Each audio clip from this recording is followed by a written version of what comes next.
your company doesn't really start until the moment you graduated from YC.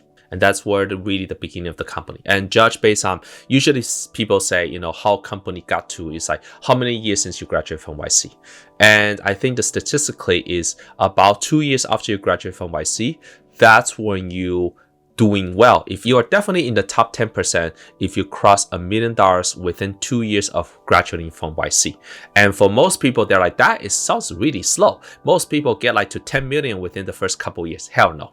It's not true. Hello everyone, welcome back to this channel about being a solo entrepreneur, solo founder. And today I'm going to talk about the year 1 of being a solo entrepreneur. Technically it's year 3 because I spent 2 years part-time on the startup. And this is the year that we graduated from Y Combinator. We got into YC around October of 2021 and we graduated from YC in April of 2022.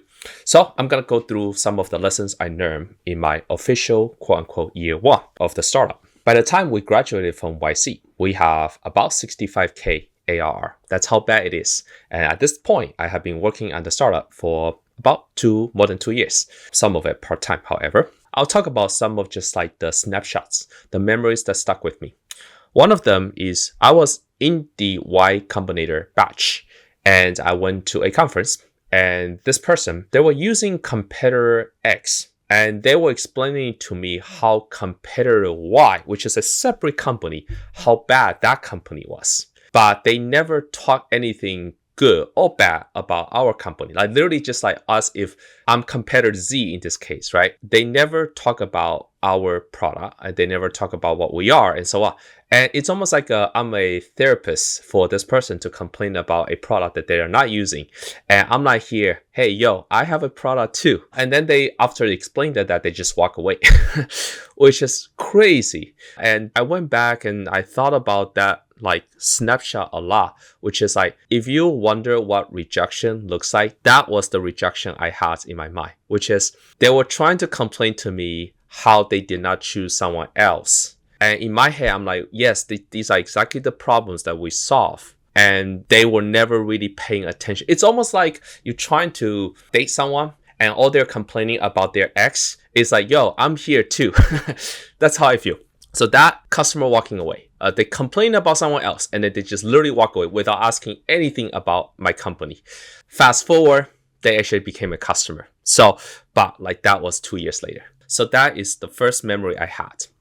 The second memory I had was what happened during YC. So I joked to my parents that if you judge it based on intelligence, based on impressiveness about how much you have done, about your technical skill set, like how technical is the team, about what schools they went to, and also by their resume, their startup experience. So both the technical skill set and experience. I might be in the bottom 10% in all 5 categories.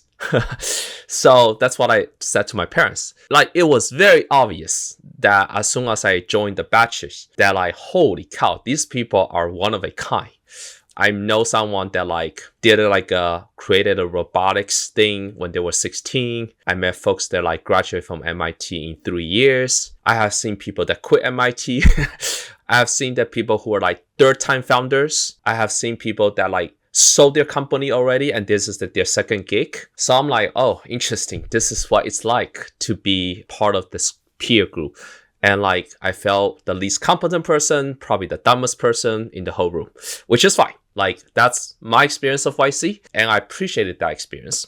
The other thing that year taught me is, in retrospect, a couple years later, we always went back for the YC alumni event. And it's very easy also to see how the power law distribution came into play. Nobody was succeeding.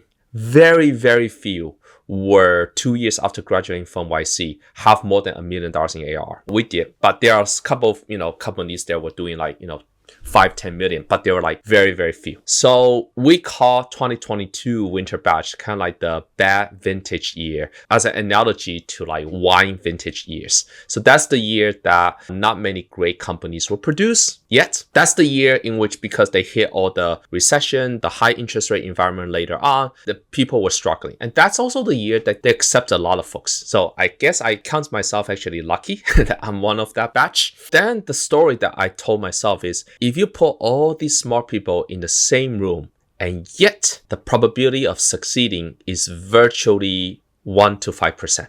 That's how crazy it is. And even if you do succeed, you don't know that until many, many years later. The most successful companies, I remember that when I was graduating, I know that because I was an angel investor in a lot of them. I also know that because the companies that I did not invest in, I tried to invest and they were like, we were oversubscribed, like arrogantly speaking. But if you want a demo, please schedule a demo with us. I was like, okay, sure, I'll schedule a demo with you.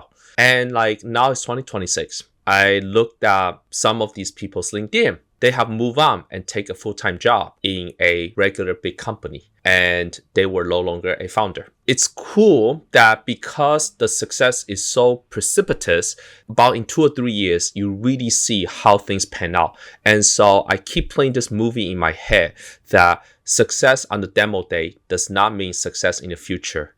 And not lack of success on the demo day also doesn't mean you're gonna succeed. It's just almost uncorrelated, except for maybe 1 or 2. And you might say, conditional upon the fact that they raise a lot of money on demo day, are they more likely to be successful? I don't even think that success is higher. But if you take the generational companies, take DoorDash, they were not successful on demo day, but they became a very, very much of a generational company. So I could not make a correlation between the two myself. So almost reflecting back, I was definitely not smart compared to everyone else, and everyone else is not succeeding. And when you think of power law, VC think like they're gonna make a lot of money. I think of power law as holy shit, 95% of us, our companies are gonna die.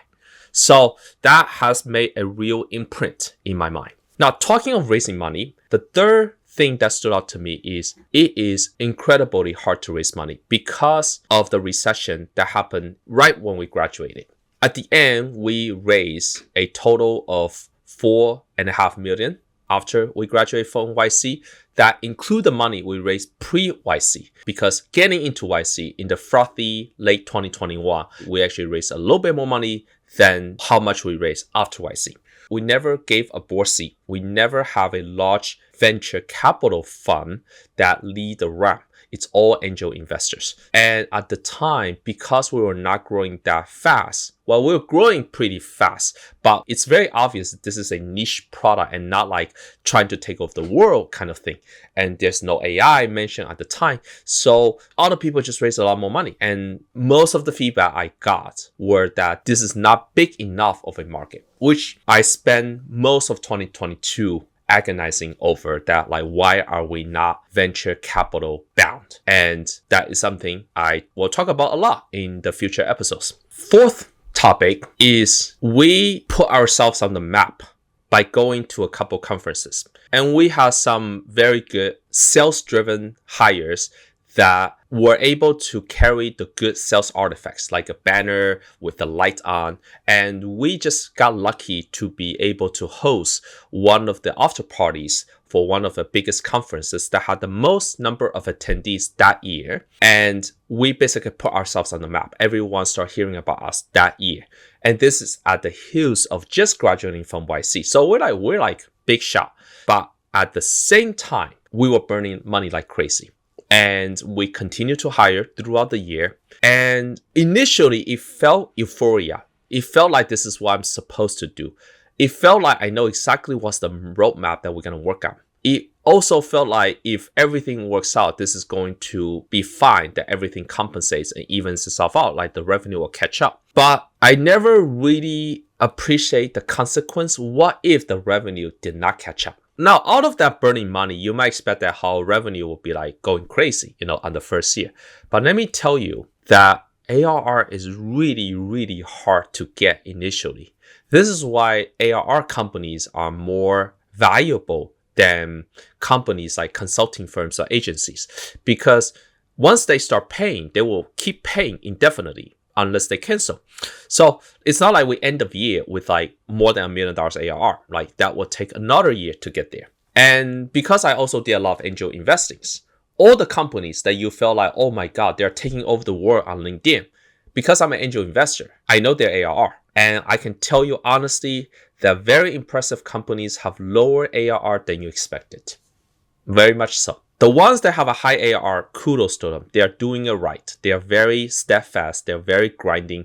I like that a lot. And that's what I will eventually become. But during that year, it's a combination of being flashy. It did help put us on the map, but we were flashier than we should be. That goes into the second point. This goes into my last kind of lesson on that year, which is we graduated from YC. We felt like we're the big shot. We raised quite a bit of money, all in all speaking, like it was also a very high valuation because I don't need the money and I raised a lot of money before we got into YC. And it was a fantastic valuation. I did not get diluted all that much and so on. But I wasn't living in my own terms. That's how I feel about that year, retroactively. I was doing what other companies were doing. It's like, you gotta hire this like head of whatever. You need to hire XYZ. So we end up hiring them. You need this department. So we end up doing that. We did not overhire that much. That's why we end up surviving. But like, I was not opinionated. And it would be silly to say I wouldn't do that again.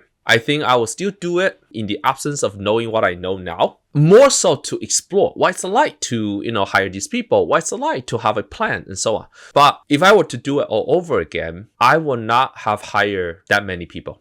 If I were to do it all over again, I would do another thing different, which is I end up investing about $1 million into a company, my own cash. And because by the time I quit my job, I had $600,000 spent. So I put in $400K, so $1 million into the company in my very first round. And in retrospect, I could have not put in any money and do not take a salary. And that's something my friends told me afterwards, like many years later. I also can rationalize why I did that. It's because to get more people excited, and that was a demonstration of my conviction. And so I don't regret it. And if I don't put any money in, I don't take salary, it was never clear to me that when I could start taking salary.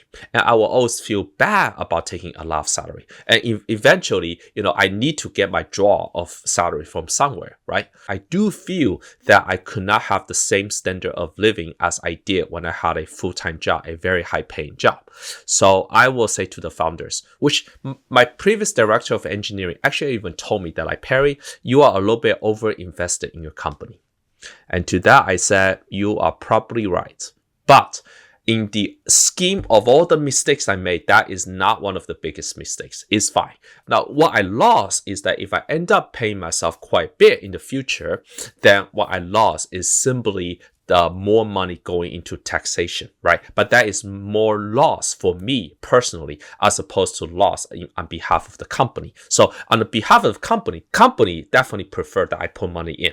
That's my opinion, because with a higher balance, it earns interest rate and all that's the interest rate to the company. And I just end up double paying my taxes. But, I'm a real estate person, so I can probably figure something out myself. But going back to this thing about like not living in my own terms. 2022 was marked by this thing of like, I couldn't raise venture capital funding. And I'm like, is that because like of my look?